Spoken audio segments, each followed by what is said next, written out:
Okay, welcome back to the lesson. Marka imika historiga insha Allah akhrin doonaa kadibna waan sharxi doonaa historiga wuxuu ku saabsan yahay.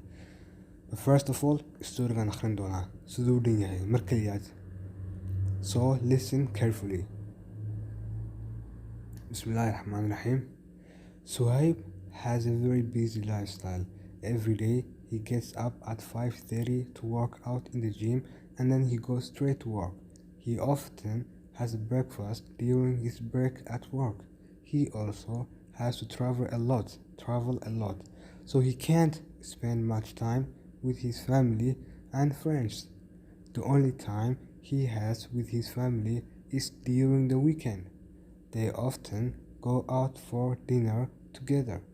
He believes in hard work and he works hard to succeed in life. He hopes to be the CEO of his company one day, someday, inshallah. Okay, storygeenka waan akhriyay. Imika haddana mar labaad baan akhrin doonaa anigoo sharaxaya storigu wuxuu ku saabsan yahay. Haddana si fiican u dhegeysta. Suhaib has a very busy lifestyle. Waxaa lagu yidhi Suhaib has a very busy lifestyle. Busy waa mashquul. Lifestyle waxaa laga wadaa nolosha qofka. Marka nolosha Suhaib waa busy. Very busy waa aad u mashquul badan tahay nolosha Suhaib. Every day he gets up at 5:30. Maalin walba wuxuu kacaa 5:15 to work out in the gym. Siduu gymta u aado. And then he goes straight to work. Kadibna toos buu u aadaa shaqada. Straight waa toos to work shaqada. He often has a breakfast during his break at work. Inta badan quraaca wuxuu qaataa xilliga breaka ee uu shaqada joogo. He also has to travel a lot. In badanna wuu dhoofaa. So he can't spend much time with his family and friends. Sidaa daraaddeed, waqti badan lama qaato familigiisa iyo asxaabtii. Friends waa asxaabta.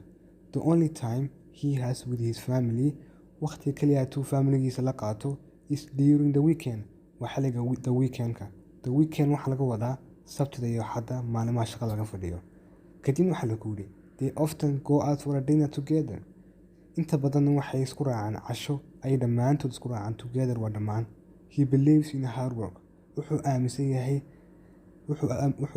yahay Suhaib dadaalnimadu aaminsan yahay. He believes in hard work. In dadku dadaalan buu aaminsan yahay.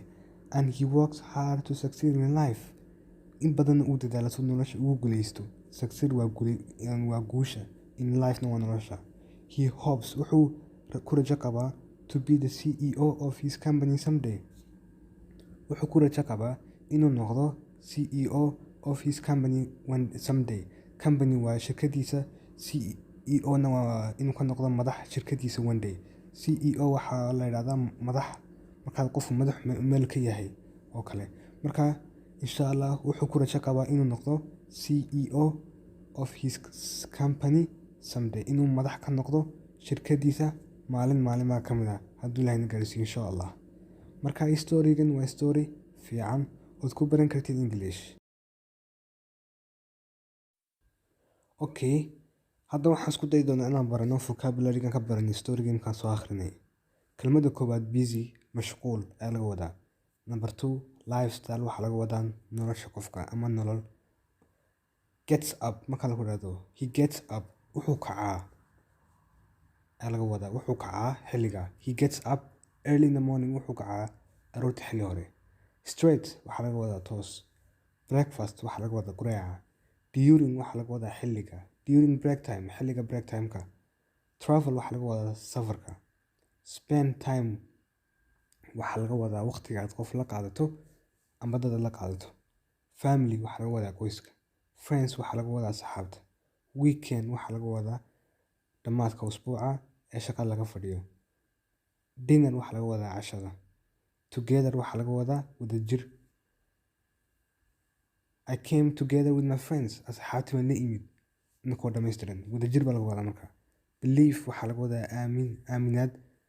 Hard work. I believe ma qofka tiraahdo. I believe you can succeed. Waxaan aaminsanahay inaad guuleysan doonto laga wadaa.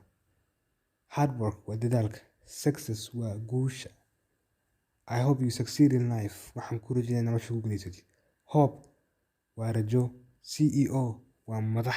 Markaad tiraahdo I want to be the CEO of my company.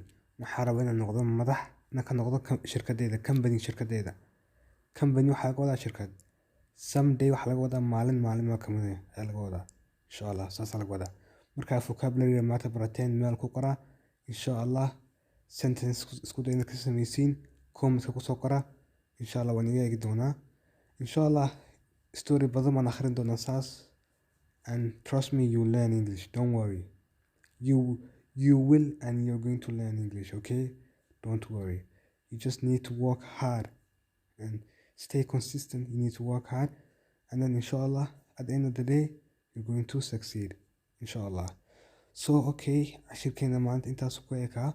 Fadlan haddii muuqaalkaas ku cajabiyey, ha ka iloobin inaad subscribe dhahdo, inaad sii share garayso asxaabta la wadaagto, inaad like saarto, inaad comment ku soo qorto. Please, asxaabta, your friends and your family la wadaag videoga. And don't forget to subscribe. See you in the next video, inshallah. In the meantime, take care and bye bye. Stay safe. See you.